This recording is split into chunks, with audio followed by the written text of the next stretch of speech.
At this time, would everybody please rise as we honor our flags?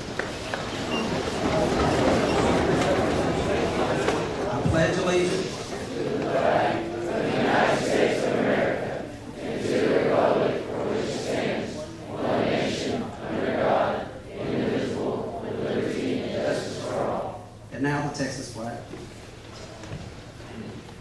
Honor the Texas flag.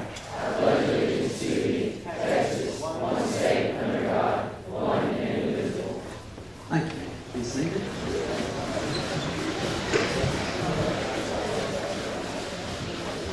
All right, good afternoon.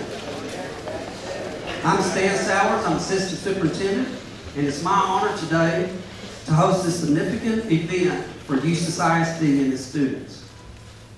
A few years back, TWC approached me as the high school principal here about offering our students a welding certification program that our students could begin as freshmen.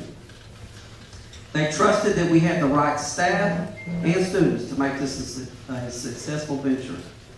Since then, due to the graciousness of our school board, we have added staff, a new facility, and new equipment to our program.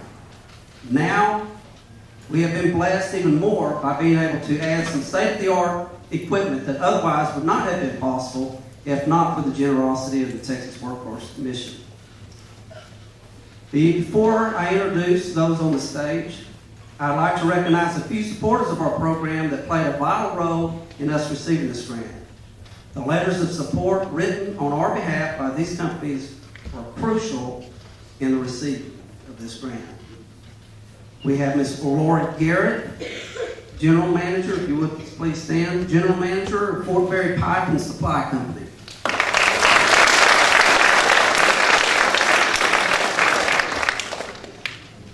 We have Mr. David and Mrs. Stephanie Gurley, owners of DG Construction.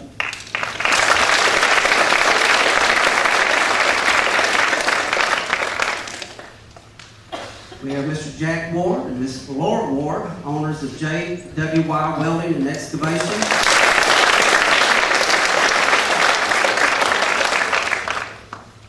We have Mr. Gerald McDonald, field representative for representing Mitchell Welding Company and owners Jay Lucas and Rodney Wright.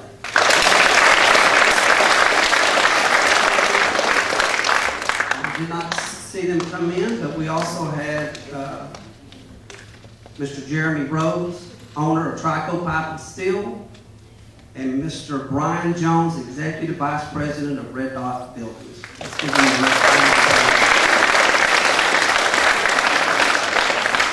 And thank you for not only the letters that you wrote in our support, but the continuous support you demonstrate year in and year out to USIS ISD. And now to introduce those that are on our stage. We have with us today, in no particular order, but we have Dr. Jerry King, TWC President.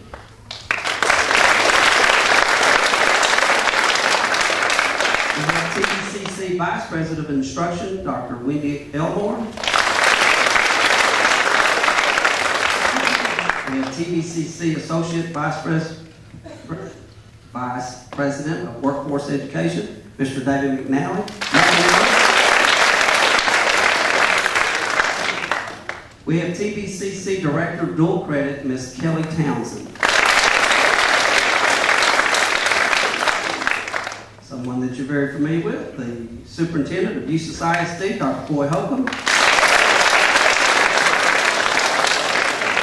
And we have Assistant Superintendent, Ms. Deanna Haynes.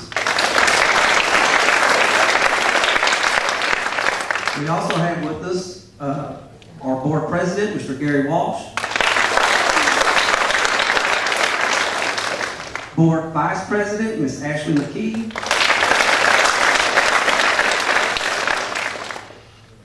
I don't see our Board Secretary, but that's Mr. Bobby Ashton. We have Board Member, Mr. Colin Walker. Board Member, Mr. Stephen Bell. Board Member, Mr. Jimmy Kirkhart. and board member, Mr. David Morgan. We also have on our stage our Eustis High School welding instructor, Mr. Steve Seagal.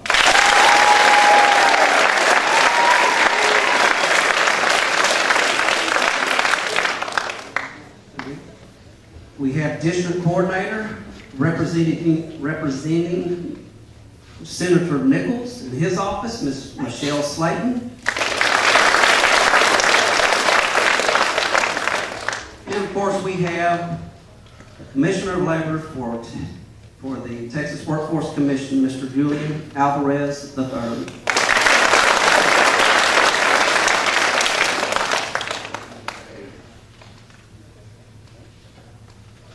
This time I'd like to do a formal introduction of Mr. Alvarez, who will be presenting the check this afternoon. Mr. Alvarez is Commissioner representing Labor of the Texas Workforce Commission. Governor Greg Abbott reappointed him to the 3-member commission on March 7, 2017. His commission appointment expires February 1st, 2023. The Commissioner representing Labor represents the interests of Texas workers with respect to TWC services and ensures that their concerns are considered in all Commission actions. Prior to his appointment, Commissioner Alvarez served as President and CEO of the Rio Grande Valley Partnership, fostering relationships and coordinating programs to advance regional economic development and employment opportunities. He also served as Texas Regional Director for the U.S. Senate and advised on legislative and policy issues related to South Texas.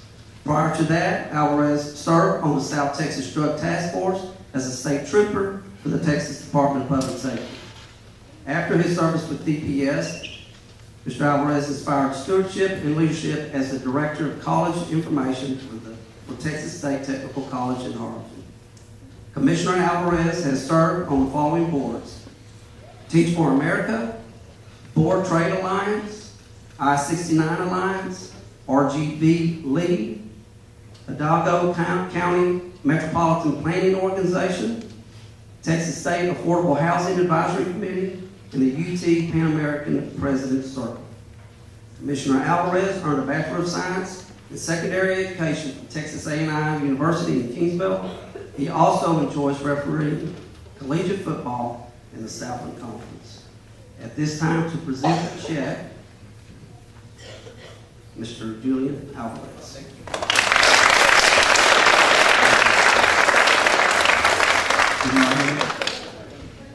Can you all see me? I always make sure that the podium is not taller than the speaker. Because they'll tell me I heard the guy, but I never saw him. I made sure that I wore the right color today, and this is the Fighting Bulldogs school color. Am I correct?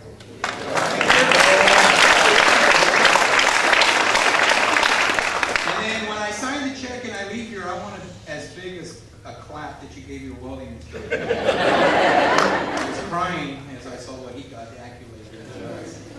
But you know what? I'm excited to be here. I've never been to this community. I think the last time I went by in this area, as mentioned earlier, I was a highway patrolman. And I know that's hard to believe. I mean, I'm only 5'6", but I am a dangerous cat from the knees down. Let me share with you something that's amazing. What is Eustis, Freer, Texas, La Jolla, Brownsville, Hebronville, and these all small communities have in common? Besides a great football team and great leadership.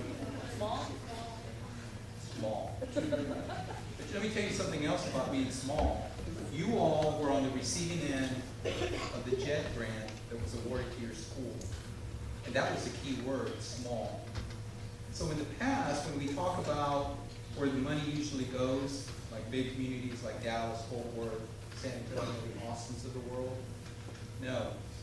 That money was delivered here and awarded to this ISD as a result of those folks that are committed to making sure that we have a skilled workforce, a future skilled workforce in place. Now, we give out $5 million every year. $2 million, 2.5 go to ISDs, and 2.5 go to the community colleges. So we gave out in the last 2 years $10 million to make it real easy. You know how much money was requested from our agency as a result of these grants that were awarded, or that we were going to award. Remember, we only have $10 million in 2 years. There were $45 million in requests of money for ISDs and community colleges. And so for me to be here today in this community of close to 1,000 people, and to be able to sign a check to award you all for welding equipment and stuff like that, that's amazing. And that shows great leadership in this community. Many people who you'll never meet, you'll never get a chance to thank, were behind the scenes making sure that this grant was awarded to this community. And it all started with our stakeholders, listening to the business community, people that know industry. Now, I'm 53 years old, and I can tell you that many of the folks that are my age are starting to retire as a result of putting in their time. And we all know that. So we're looking forward to people like you all to pick up the slack and go into trades. Now, let me share something with you. In my bio, it was referenced that I worked at Texas State Technical College. That was my first job right out of college. And I worked there. And I had never experienced anything so gratifying than to see young adults that were my age or younger going to school there, picking up a trade. You know that many of those kids or those students that graduated from Texas State Technical College, or Texas Southwest College, or Alamo College, or Del Mar College, or Trinity Valley College. Those people are now making in the hundreds of thousands of dollars. Anyone that tells you that going to a trade school or community college and says you couldn't go anywhere else because you had to come here, they were not giving you the credit that you deserve. And what I mean by that is, lots of times when we talk about going to a community college or a trade school like a Texas State Technical College, people look at us and they perceive those people that go to the schools that they couldn't go anywhere else. Ladies and gentlemen, if you read the New York Times and if you read the Wall Street Journal, they're going to tell you that the most demanding jobs right now in the country are in those in trades. How many of you in this room do you think, once you successfully complete a welding program or a building trades program or any of those types of those certificate programs, how many of you think you'll make more than your parents? A bunch of you will. A bunch of you will. And you know how gratifying that is to your parents, knowing that you're going to make more than they did. So the perception that we have about going to a community college or a vocational school, an accredited vocational school, we need to put that behind us. That's the future of this great state of ours. Industry is looking for people that have stackable credentials, certificates of completion. Industry is looking at that. They're looking at ways to make sure, and I'll give you a perfect example. We experienced the worst hurricane ever in the state of Texas.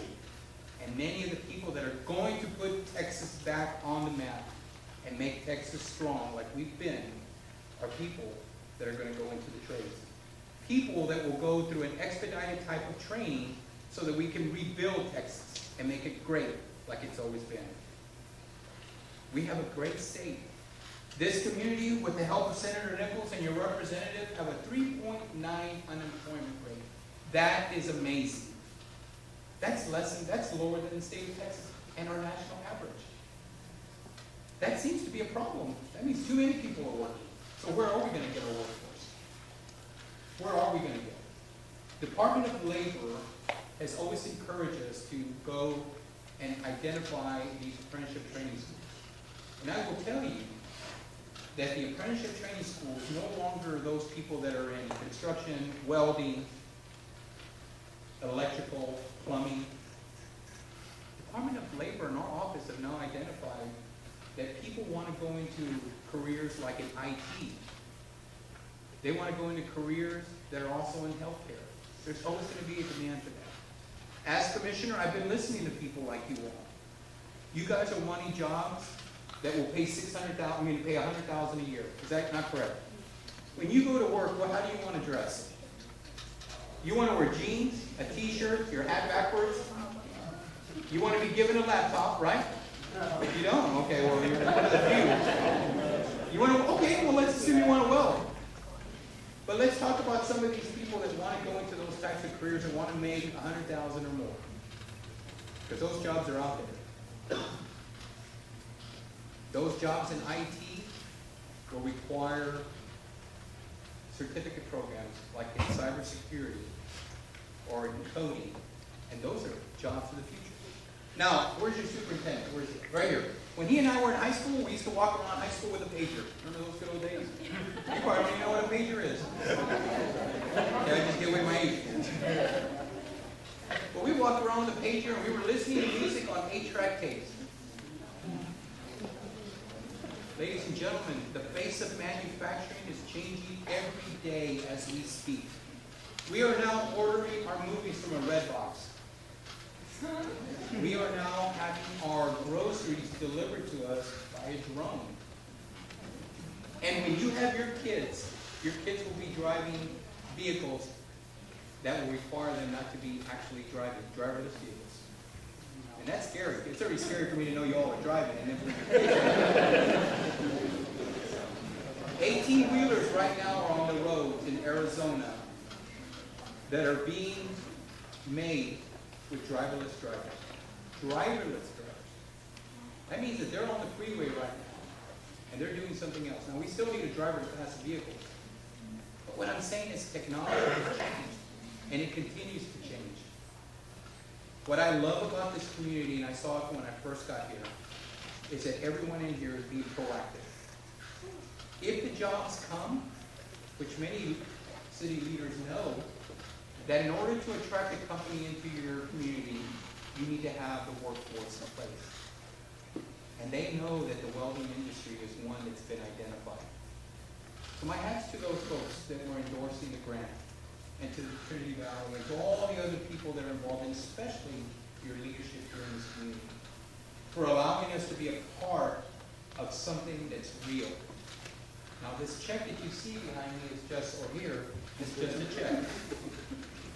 But let me tell you, ladies and gentlemen, that's real money for real equipment and for real future.